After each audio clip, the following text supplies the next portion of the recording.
The 6.5 is on the road, and we are here at Lenovo Tech World at the iconic Sphere in Las Vegas. Daniel, we are live, baby. Look, this infrastructure here at the Sphere is unbelievable, and we are ahead of the big show with YY, with Jensen, with Lisa, with Lippu, with Cristiano, and a lot of other great guests. Yeah, we've got a star-studded lineup. Not as good as the lineup here at our desk. Oh, that's here. right. I mean, just wait till you meet our next guest. We will have fun. I mean, look, Pat, it is a exciting week, and yes, this venue is iconic. Yeah.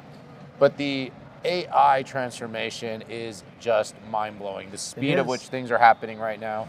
And, you know, I know there's some people out there that have their doubts, but what I'm seeing day in and day out is the pace of change and the opportunity that we have to drive productivity into this world with AI is just incredible. So I'm just loving listening to all these experts and having these conversations here.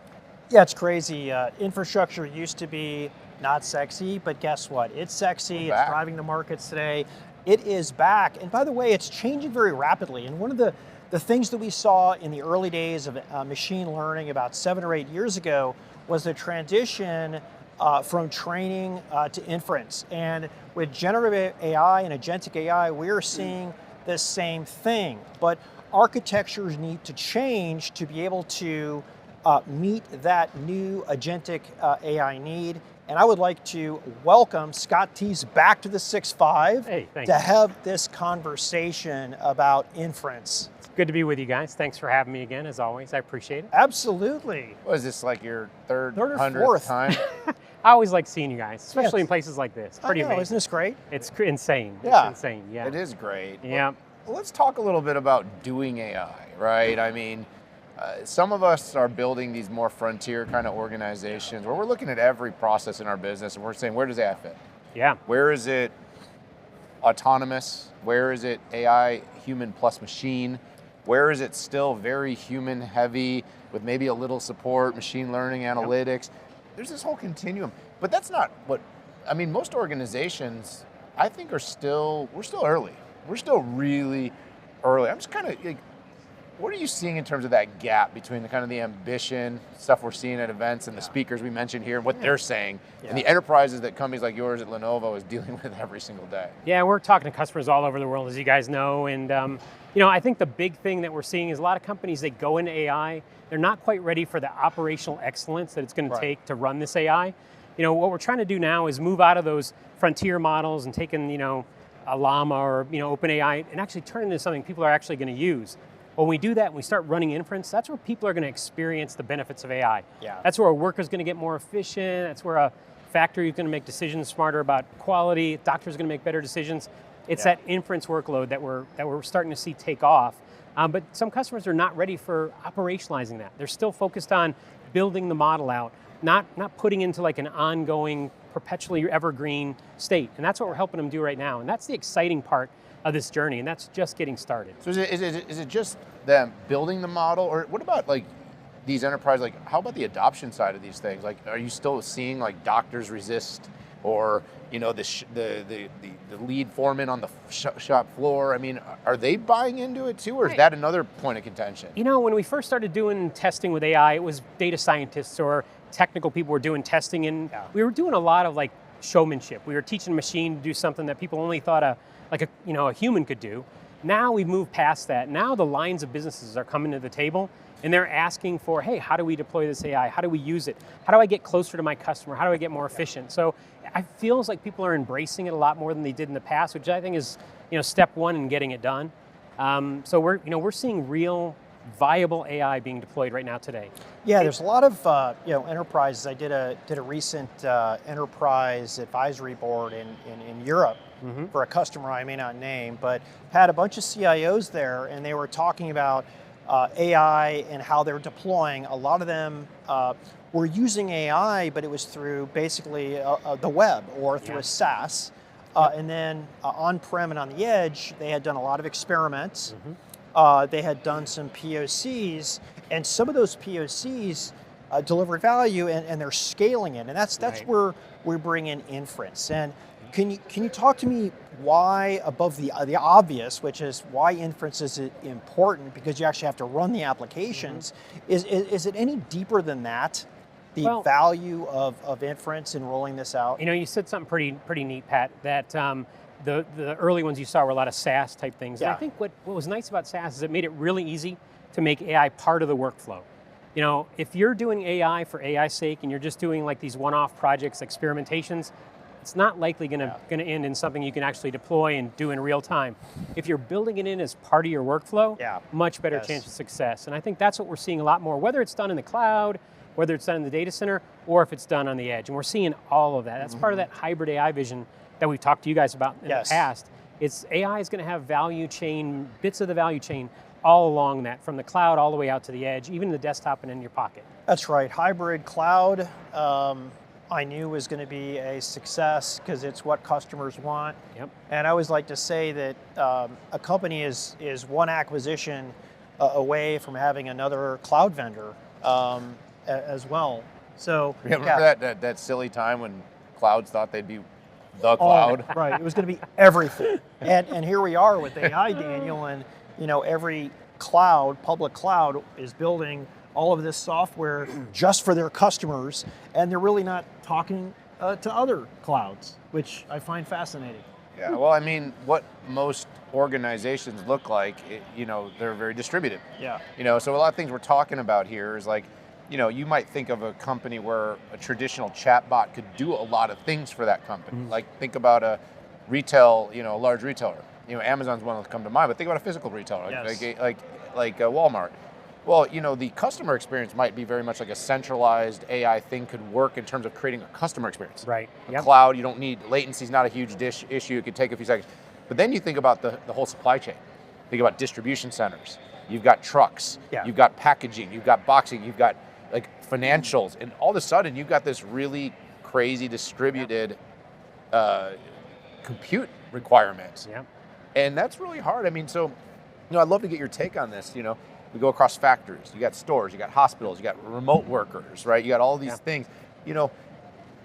Centralized AI can work for some of them, like I just said. Can't work for all of them. So like, how are you helping companies deal with that fragmentation, that complexity? Yeah, again, I think a big part of it is accepting that AI is going to be hybrid, that centralized model where everything goes in either into my data center or in a cloud data center is not going to make it.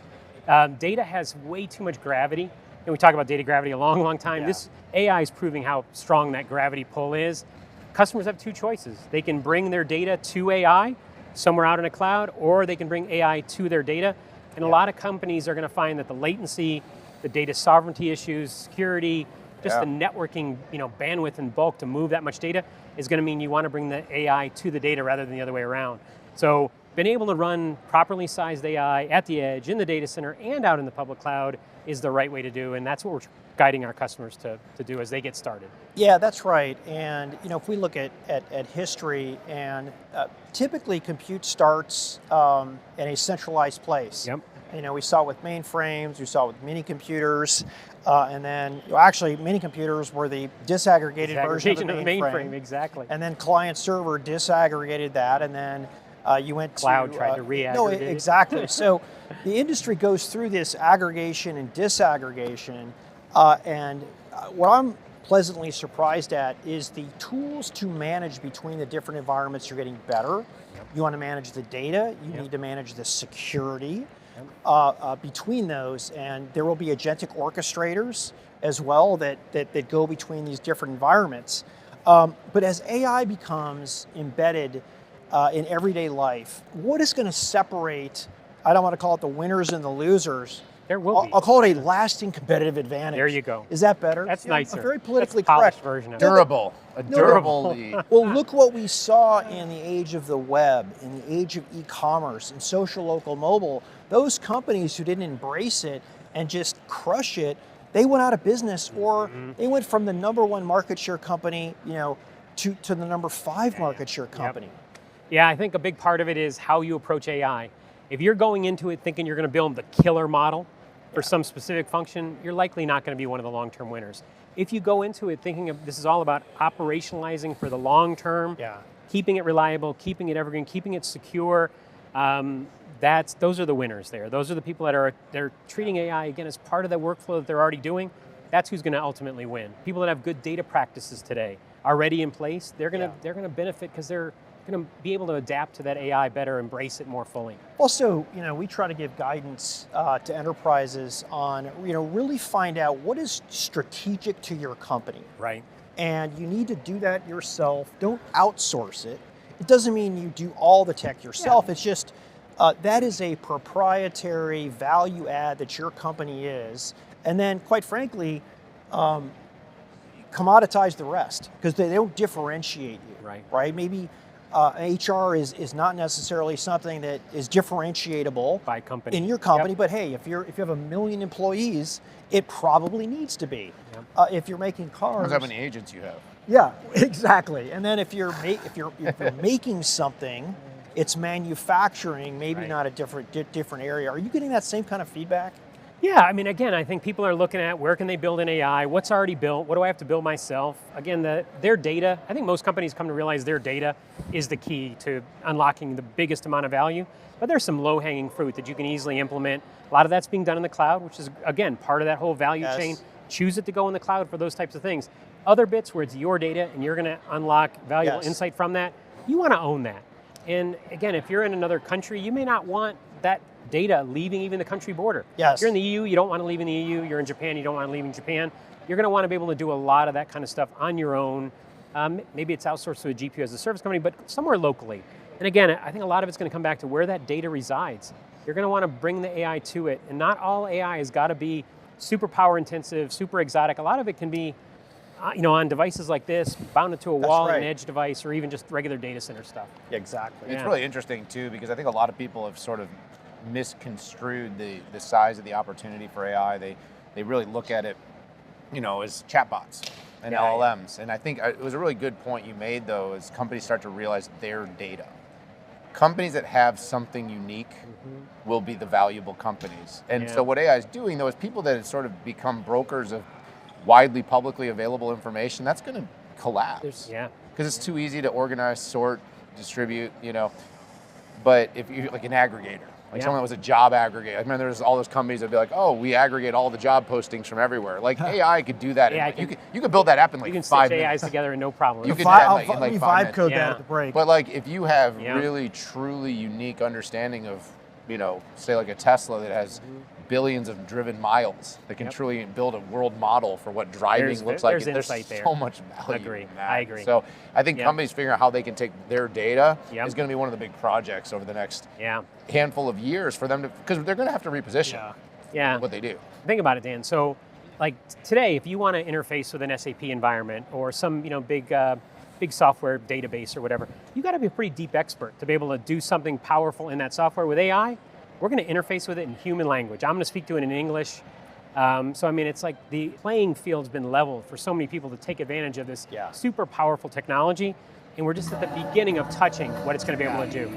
Well, Scott, I think your playoff music just came on. I know, that's my walk-off music. Walk-off music. But in all seriousness, great to have this conversation. Thanks for joining us. Always good to see you. Pleasure, mate. Thanks, guys. Thanks so much. And thank you, everybody, for being part of this Lenovo Tech World pregame coverage. Patrick Moorhead and myself here having a number of conversations. We're going to take a quick break for now. Stick with us. We'll be back soon.